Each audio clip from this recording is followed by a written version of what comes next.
السلام علیکم ورحمۃ اللہ تعالی وبرکاتہ۔ مرکز اہل سنت جامعہ رضویہ منظر اسلام کے یوٹیوب چینل ہم سبق درس نظامی میں آپ کا خیر مقدم ہے۔ پیارے بچوں، جنہوں نے اب تک ہمارے چینل کو سبسکرائب نہیں کیا ہے وہ ضرور سبسکرائب کر لیں اور بیل آئیکن یعنی گھنٹی بھی بجا دیں تاکہ ہر ویڈیو کی نوٹیفیکیشن اطلاع اپلوڈ کرتے ہی آپ تک پہنچ جائے، اور اپنے ساتھیوں سے بھی شیئر کرنا نہ بھولیں تاکہ ان کو بھی فائدہ حاصل کرنے کا موقع ملے، اور بات پسند آئے تو لائک بھی کیا کریں اور اپنے قلبی تأثر کو ضرور کمنٹ کر کے بتائیں۔ بسم اللہ الرحمن الرحیم۔ باب ما یقال بعد الوضوء، یہ باب ہے اس تعلق سے کہ وضو کے بعد کیا کہا جائے، وضو کے بعد کون سی دعا پڑھی جائے، اس تعلق سے یہ باب ہے۔ امام ترمذی علیہ رحمت و رضوان یہاں پر جو حدیث ذکر کر رہے ہیں، اس حدیث میں یہ ہے کہ حضرت عمر بن خطاب رضی اللہ تعالیٰ عنہ سے روایت ہے کہ رسول اللہ صلی اللہ علیہ وسلم نے ارشاد فرمایا کہ جس نے وضو کیا اور اچھا وضو کیا اور وضو سے فارغ ہونے کے بعد کلمہ توحید اس نے پڑھا، اشہد ان لا الہ الا اللہ وحدہ لا شریک لہ واشہد ان محمدًا عبدہ ورسولہ، اور کلمہ توحید پڑھنے کے بعد اس نے اللہم اجعلنی من التوابین واجعلنی من المتطہرین یہ پڑھا، تو نبی کریم نے ارشاد فرمایا کہ ایسے شخص کے لیے جنت کے 8 دروازے کھول دیے جاتے ہیں، اب ان دروازوں میں سے جس سے داخل ہونا چاہے وہ داخل ہو جائے۔ تو امام ترمذی نے یہ حدیث ذکر کی ہے اور مختلف اس کی سندیں ذکر کی ہیں، اور اس کے بعد امام ترمذی نے کہا ہے کہ اس حدیث کی سند میں اضطراب ہے۔ تو خلاصہ باب یہ نکلا کہ وضو کے کرنے سے فارغ ہونے کے بعد کلمہ توحید اور مذکورہ دعا پڑھ لینا چاہیے۔ احناف کے نزدیک یہ دعا پڑھنے کے لیے کوئی ضروری نہیں ہے، کوئی مستحب نہیں ہے، سنت نہیں ہے کہ قبلہ رخ ہو کر ہی دعا پڑھے یا آسمان کی طرف منہ اٹھا کر ہی دعا پڑھے، یہ کوئی ضروری نہیں ہے احناف کے نزدیک۔ جدھر بھی منہ ہو وضو سے فارغ ہونے کے بعد یہ دعا پڑھے اور کلمہ توحید پڑھے۔ جبکہ یہیں پر امام مالک کے نزدیک، مالکیہ کے نزدیک یہ ہے کہ وضو سے فارغ ہونے کے بعد یہ دعا پڑھے، یہ مستحب ہے، اور شوافی نے یہاں پر یہ کہا ہے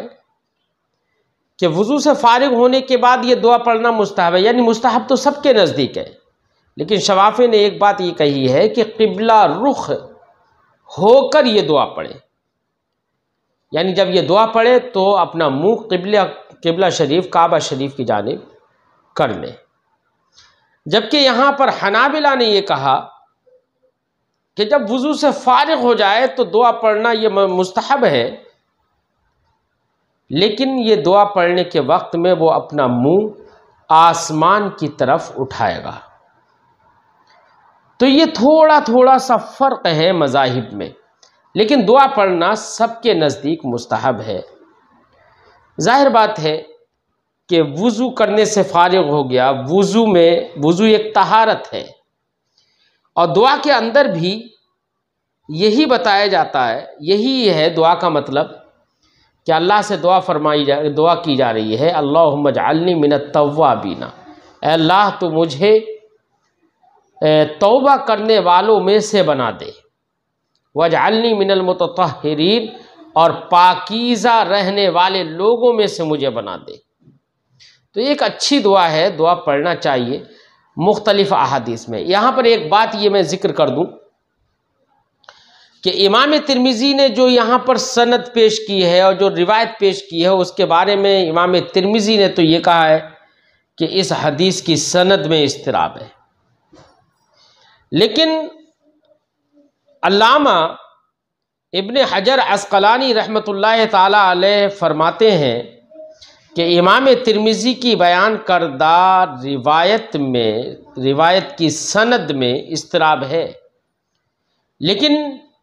یہی روایت امام مسلم نے ذکر کی ہے تو ان کی سند میں کوئی اضطراب نہیں ہے،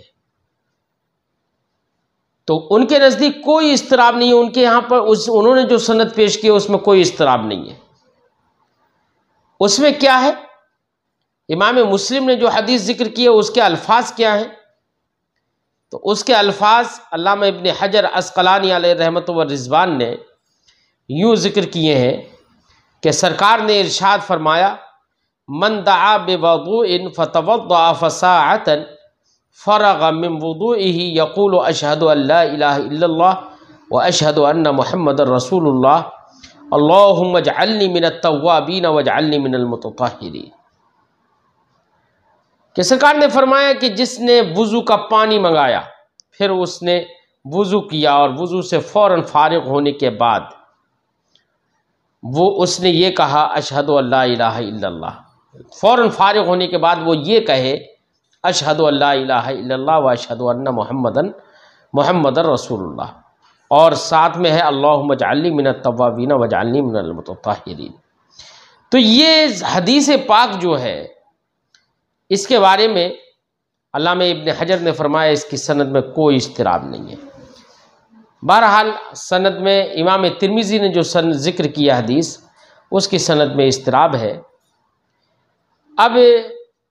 باب کا خلاصہ ذہن میں آ گیا ہوگا، ترجمہ تھوڑا لگا لیتے ہیں۔ باب ما یقال بعد الوضو، یہ باب ہے اس کا جو وضو کے بعد کہا جاتا ہے، یعنی کہا جائے، وضو کے بعد جو پڑھا جائے۔ حدثنا جعفر بن محمد بن عمران الثعلبی الکوفی، ہم سے حدیث بیان کی جعفر ابن محمد ابن عمران ثعلبی کوفی نے۔ حدثنا زید بن حباب، وہ فرماتے ہیں ہم سے حدیث بیان کی زید ابن حباب نے۔ ان معاویہ بن صالح، وہ روایت کرتے ہیں معاویہ بن صالح سے، وہ روایت کرتے ہیں ربیعہ ابن یزید دمشقی سے، وہ روایت کرتے ہیں ابو ادریس خولانی سے، وہ ابی عثمان، اور روایت کرتے ہیں ابو عثمان سے، اور وہ روایت کرتے ہیں عن عمر بن الخطاب، حضرت عمر بن خطاب رضی اللہ تعالیٰ عنہ سے، قال، انہوں نے فرمایا، قال رسول اللہ صلی اللہ علیہ وسلم، رسول اللہ صلی اللہ علیہ وسلم نے ارشاد فرمایا، من توضأ، جس نے وضو کیا، فاحسن الوضوء، اور اچھا وضو کیا، اچھا وضو کرنے سے مراد یہ کہ کامل وضو کیا، ثم قال اشہد ان لا الہ الا اللہ وحدہ لا شریک لہ، پھر اس نے یہ کہا، یعنی وضو کرنے کے بعد کہا اشہد ان لا الہ الا اللہ وحدہ لا شریک لہ واشہد ان محمدً عبدہ ورسولہ، یہ کہا تو، اور سرکار ارشاد فرماتے ہیں اور یہ بھی کہا اللہم اجعلنی من التوابین واجعلنی من المتطہرین، اے اللہ مجھ کو گناہوں سے توبہ کرنے والا بنا دے اور مجھے اخلاق ذمیمہ اور بری عادتوں سے پاکیزہ کا رہنے والا بنا دے۔ یہ جس نے یہ دعا پڑھی کلمہ توحید پڑھنے کے بعد، تو سرکار ارشاد فرماتے ہیں کہ من توضأ، وہ مبتدا ہے پورا، اس کی خبر یہ ہے فتحت لہو ثمانیۃ ابواب من الجنہ، تو اس کے لیے جنت کے 8 دروازے کھول دیے جاتے ہیں، یدخل من ایہما شاء، وہ جنت میں ان دروازوں میں سے جس میں چاہے، جس سے چاہے گا داخل ہو جائے گا۔ وفی الباب عن انس وعقبہ ابن عامر، تو اب ما قبل کی حدیث سے یہ سمجھ میں آیا کہ کامل وضو کر کے دعائیں پڑھنا یہ بھی دخول جنت کا سبب ہے۔ وفی الباب عن انس وعقبہ ابن عامر، اس باب میں حضرت انس سے بھی روایت ہے، حضرت عقبہ ابن عامر سے بھی روایت ہے۔ قال ابو عیسیٰ، امام ترمذی فرماتے ہیں حدیث عمر قد خولف زید بن حباب، حدیث عمر میں زید بن حباب کی مخالفت کی گئی ہے، فی ھذا الحدیث، اس حدیث میں۔ روا عبداللہ ابن صالح وغیرہ عن معاویہ ابن صالح عن ربیعہ ابن زید یہ ابن ربیعہ ابن یزید، عبداللہ ابن صالح اور ان کے علاوہ دیگر لوگوں نے معاویہ ابن صالح سے روایت کی، اور انہوں نے روایت کی ربیعہ ابن یزید سے، انہوں نے روایت کی ہے ابو ادریس خولانی سے، عن عقبہ انہوں نے روایت کی عقبہ ابن عامر سے، عن عمر انہوں نے روایت کی ہے حضرت عمر سے، عن ابی عثمان، عن عمر، بلکہ یہ عمر نہیں ہے عمر ہے، عن عمر انہوں نے روایت کی عمر سے، اور وہ روایت کرتے ہیں ابو عثمان سے، وہ روایت کرتے ہیں عن جبیر ابن نفیر، جبیر ابن نفیر سے، وہ روایت کرتے ہیں عن عمر، حضرت عمر سے، ھذا حدیث، اسی حدیث کی، ھذا حدیث فی اسناد ہی اضطراب، امام ترمذی فرماتے ہیں اس حدیث کی سند میں اضطراب ہے۔ کیوں اضطراب کیسے ہے؟ کہ سند تو وہی ہے جو ماقبل میں گزری، ماقبل میں امام ترمذی نے جو سند پیش کی ہے جس میں یہ ہے کہ ربیعہ ابن یزید دمشقی نے روایت کی ابو ادریس خولانی سے، اور ابو عثمان دونوں سے انہوں نے روایت کی ہے، اور نیچے آپ کو یہ سمجھ میں آیا کہ ربیعہ ابن یزید نے ابو ادریس خولانی سے روایت کی، اور ابو ادریس خولانی نے عقبہ ابن عامر سے روایت کی ہے، اور انہوں نے عمر سے روایت کی ہے، جبکہ ماقبل کی سند سے یہ معلوم ہوا کہ ابو ادریس خولانی اور ابو عثمان نے دونوں نے روایت کی ہے عمر ابن خطاب سے۔ ماقبل کی سند سے یہ معلوم ہوا، اور اس سند سے یہ معلوم ہوا کہ ابو ادریس خولانی نے عقبہ ابن عامر سے روایت کی،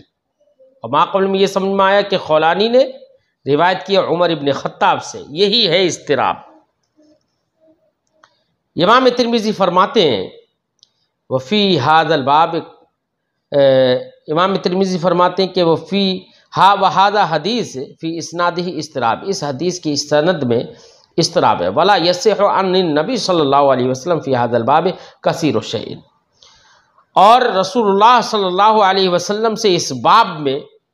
بہت کچھ صحیح نہیں ہے، یعنی صحت کے ساتھ نبی کریم صلی اللہ علیہ وسلم سے اس باب میں کوئی حدیث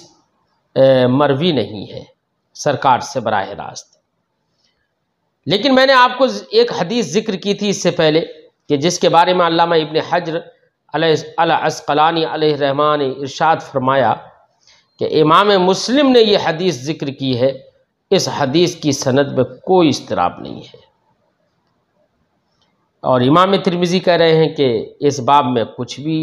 بہت زیادہ صحیح نہیں ہے۔ قال محمد، اب ایک اضطراب کی ایک مطلب صحیح نہ ہونے کی ایک دلیل بھی دے رہے ہیں، جو امام ترمذی نے کہا نا کہ اس باب میں کوئی بھی حدیث رسول اللہ صلی اللہ علیہ وسلم سے صحیح نہیں ہے۔ یہاں پر جو حدیث ماقبل میں ذکر کی امام ترمذی نے ابو ادریس خولانی کی روایت سے، تو اس کے بارے میں فرماتے ہیں کہ یہ حدیث بھی صحیح نہیں ہے۔ کیوں؟ فرماتے ہیں قال محمد، محمد سے مراد یہاں پر محمد ابن اسماعیل امام بخاری مراد ہے۔ امام ترمذی فرماتے ہیں کہ امام بخاری محمد ابن اسماعیل علیہ رحمۃ و رضوان نے فرمایا ابو ادریس لم یسمع من عمر شیئا، امام ترمذی امام بخاری نے فرمایا ہے کہ ابو ادریس خولانی نے حضرت عمر رضی اللہ تعالی عنہ سے کچھ بھی نہیں سنا ہے۔ جب کچھ نہیں سنا ہے، اور ماقبل کی سند میں آپ نے دیکھا تھا کہ ماقبل میں یہ تھا کہ ربیعہ ابن یزید دمشقی نے روایت کی ابو ادریس خولانی سے اور ابو عثمان سے، دونوں سے، اور ابو ادریس خولانی اور ابو عثمان دونوں نے روایت کی عن عمر بن الخطاب، تو اس ماقبل کی سند سے یہ معلوم ہو رہا ہے کہ ابو ادریس خولانی نے عمر بن خطاب سے حدیث کو سنا ہے، جبکہ امام بخاری فرماتے ہیں کہ ابو ادریس خولانی نے لم یسمع من عمر شیئا، حضرت عمر سے کچھ بھی نہیں سنا ہے، اور ماقبل کی سند سے معلوم ہو رہا ہے کہ سنا ہے۔ یہی ہے اضطراب، اور یہی ہے دلیل کے حدیث کے صحیح نہ ہونے کی وجہ۔ باب الوضوء بالمد، یہ باب ہے مد سے وضو کرنے کے بیان میں۔ مد سے وضو کرنا، اور حدیث پاک میں الفاظ الگ الگ آئے ہیں۔ حدیث پاک کے الفاظ یہ ہے کہ نبی کریم صلی اللہ علیہ وسلم کبھی ایک مد سے وضو فرما لیتے تھے تو کبھی ایک سا سے سرکار دو عالم صلی اللہ علیہ وسلم غسل فرما لیتے تھے۔ تو اس باب میں امام ترمذی علیہ رحمت و رضوان وہی حدیث لے کر آ رہے ہیں جس سے یہ معلوم ہوتا ہے کہ رسول اللہ صلی اللہ علیہ وسلم ایک مد سے وضو فرما لیتے تھے۔ مد یہ ایک وزن کا پیمانہ ہے۔ بعض لوگوں نے وزن کا پیمانہ مانا، بعض لوگوں نے ناپنے کا یعنی کیل کرنے کا پیمانہ مانا ہے۔ تو مد اور سا یہ دونوں پیمانے ہیں۔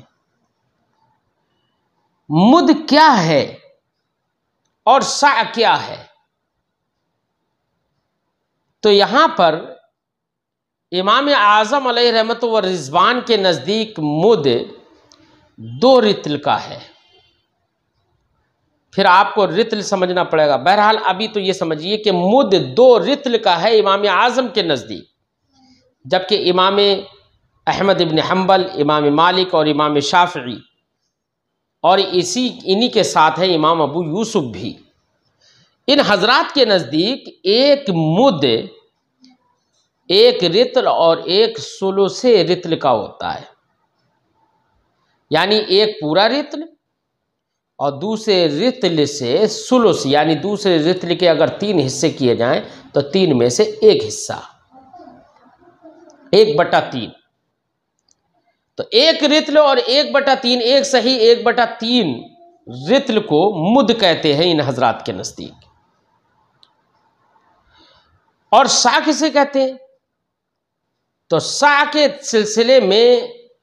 اتفاق ہے سب کا، سب لوگ کہتے ہیں کہ 1 سا 4 مد کا ہوتا ہے۔ 4 مد ہونے میں سب کا اتفاق ہے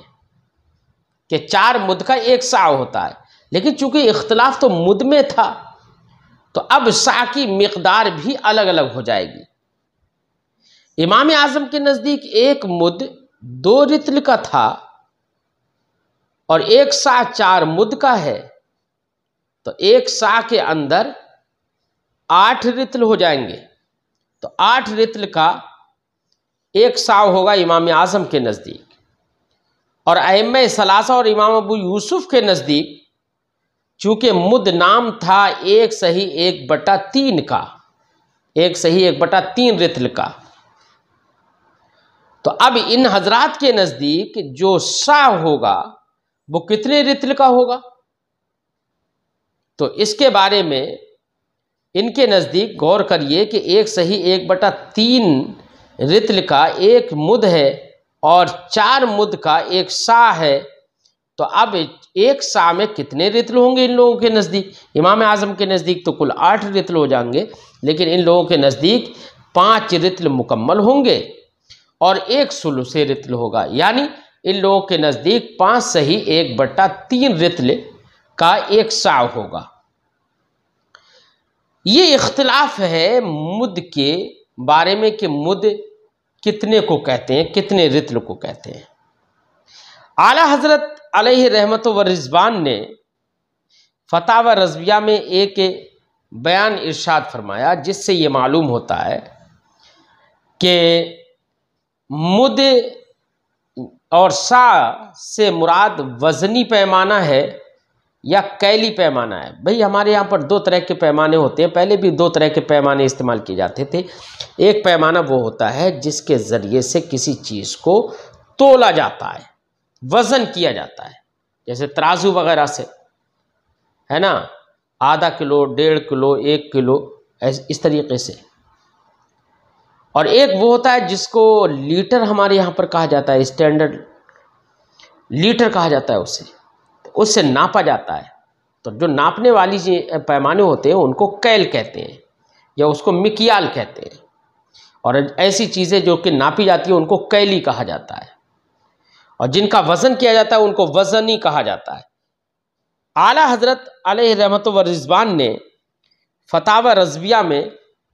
رتل وغیرہ کے تعلق سے تھوڑی سی وضاحت کی۔ یہاں پر مناسب یہ ہے کہ اعلیٰ حضرت علیہ رحمت و رضوان کی فتاوی رضویہ کی عبارت ہی میں یہاں پر نقل کر دوں۔ اعلیٰ حضرت علیہ رحمٰ نے ارشاد فرمایا کہ سا ایک پیمانہ ہے 4 مد کا، اور مد ہمارے نزدیک 2 رتل ہے، جیسے کہ میں نے بتا دیا، اور ایک رتل شرعی جو ہے وہ 20 استار کا ہے، 20 استار کا، اور ایک استار اعلیٰ حضرت فرماتے ہیں کہ ایک استار 4.5 مسقال کا ہوتا ہے، اور ایک مسقال 4.5 ماشا کا ہوتا ہے۔ تو اب اگر ہم رتل شرعی مسقال میں اگر تبدیل کرنا چاہیں تو ایسی صورت میں اعلیٰ حضرت فرماتے ہیں کہ رتل شرعی کہ 90 مسقال ہوا، یعنی رتل شرعی 90 مسقال کا ہوا، تو سا ہمارے نزدیک 8 رتل ہے۔ اعلیٰ حضرت فرماتے ہیں کہ رامپور کے سیر سے پورا 3 سیر اور مد 3 پاؤ، تو مد کو اعلیٰ حضرت نے 3 پاؤ ذکر کیا۔ اب ہمارے یہاں پر 3 پاؤ کیا ہوتا ہے؟ 250 گرام کو 1 پاؤ کہتے ہیں ہمارے یہاں، اور 3 پاؤ جو ہوگا 775 گرام کا ہو جائے گا، تو گویا کہ ایک مد 775 گرام وزن کا ہوا۔ اور سا جو ہوتا ہے وہ سا 4 مد کا ہوتا ہے، تو 775 گرام کو ہم 2 جگہ پر، وہ 4 جگہ پر، 4 سے اگر ہم اسے ضرب دیں، گنا کریں، ملٹیپل اس کو کریں، ملٹیپلائی دیں، تو ایسی صورت میں یہ بن جائے گا پورا جا کر 3 کلو ہو جائے گا پورا، تو 1 سا 3 کلو ہو جائے گا، یعنی وزن کے اعتبار سے اسے مانا جائے تو 3 کلو 1 سا ہو جائے گا۔ اب ایسی صورت میں ایسی صورت میں اعلیٰ حضرت کے بیان کے مطابق 3 کلو ہو گیا۔ اب حدیث پاک میں یہ ہے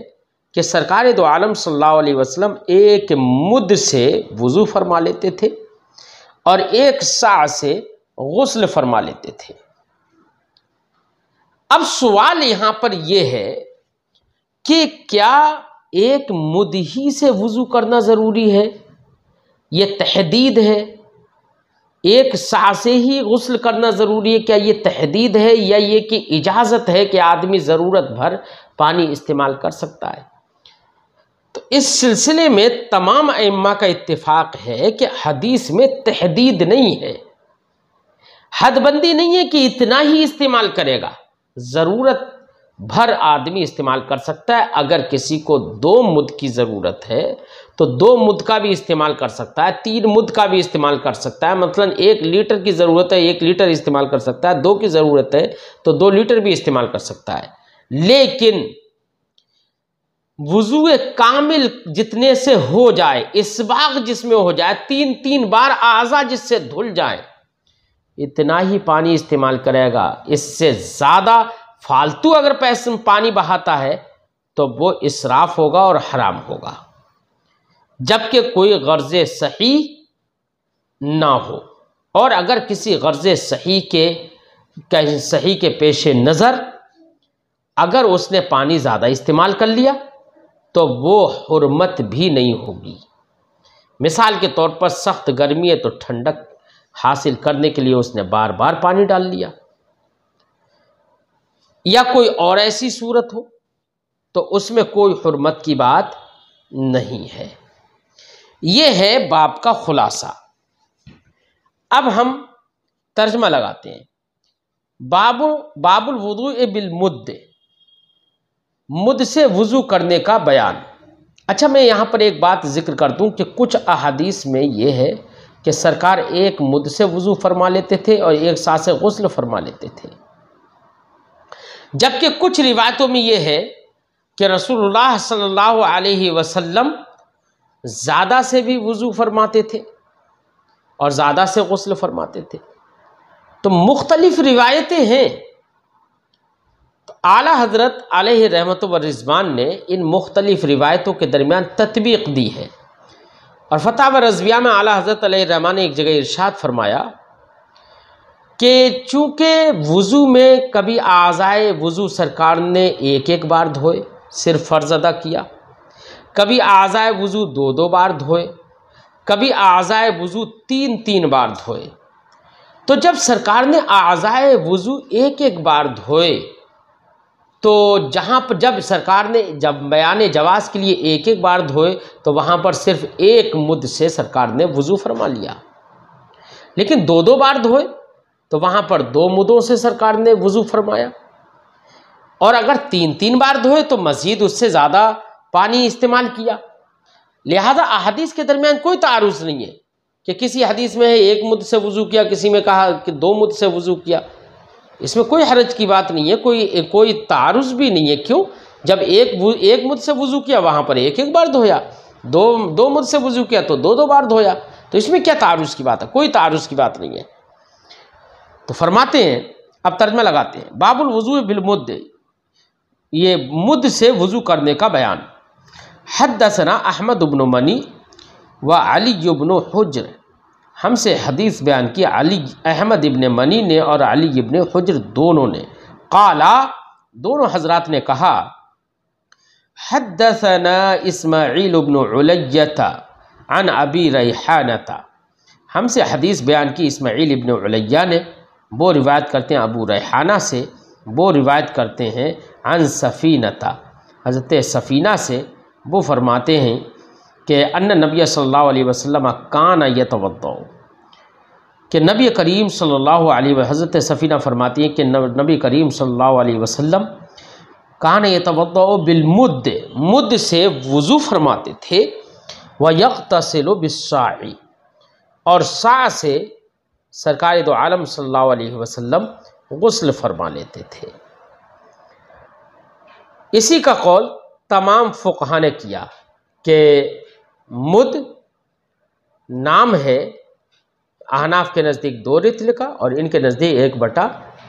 1/3 کا، ایک صحیح 1/3 کا، باقی ہم تفصیل پہلے کر چکے ہیں۔ وفی الباب عن عائشہ و جابر و انس ابن مالک، اس باب میں حضرت عائشہ سے بھی روایت ہے اور حضرت جابر، حضرت انس ابن مالک سے بھی۔ قال ابو عیسیٰ، امام ترمذی فرماتے ہیں، حدیث سفینہ حدیث حسن صحیح، سفینہ کی حدیث جو ماقبل کے باب کے تحت گزری ہے وہ حدیث حسن صحیح ہے۔ وہ ابو ریحانہ اسمہ عبداللہ ابن مطر، اور ابو ریحانہ جو راوی آئے وہ تو ان کی کنیت ہے، لیکن ان کا نام امام ترمذی فرماتے ہیں کہ ان کا نام عبداللہ ابن مطر ہے۔ وَهَكَذَا رَأَى بَعْضُ أَهْلِ الْعِلْمِ، جو حدیث پاک میں یہ ہے کہ ایک مد سے سرکار نے وضو فرمایا، ایک سا سے غسل فرما لیتے تھے، اسی کا نظریہ رکھا ہے بعض اہل علم نے یہی کہا ہے، الوضوء بالمد والغسل بالساع، اسی کا قول کیا ہے بعض اہل علم نے، اور ہم نے بتایا کہ جمہور ائمہ نے یہ کہا کہ یہ کوئی تحدید نہیں ہے۔ وقال الشافعی و احمد و اسحاق لیس معنی هذا الحدیث علی التوقیت، امام شافعی، امام احمد ابن حنبل، امام اسحاق نے، ان تمام حضرات نے یہ کہا کہ اس حدیث کا مطلب توقیت پر نہیں ہے، توقیت کا مطلب یعنی تحدید کرنا نہیں ہے کہ صرف اتنے ہی سے کرے گا آدمی وضو یا غسل، انہ لا یجوز اکثر من، لا یجوز اکثر من، توقیت پر نہیں ہے، اس کا مطلب تحدید نہیں ہے اس حدیث پاک میں کہ اس سے زیادہ جائز نہ ہو، لا یجوز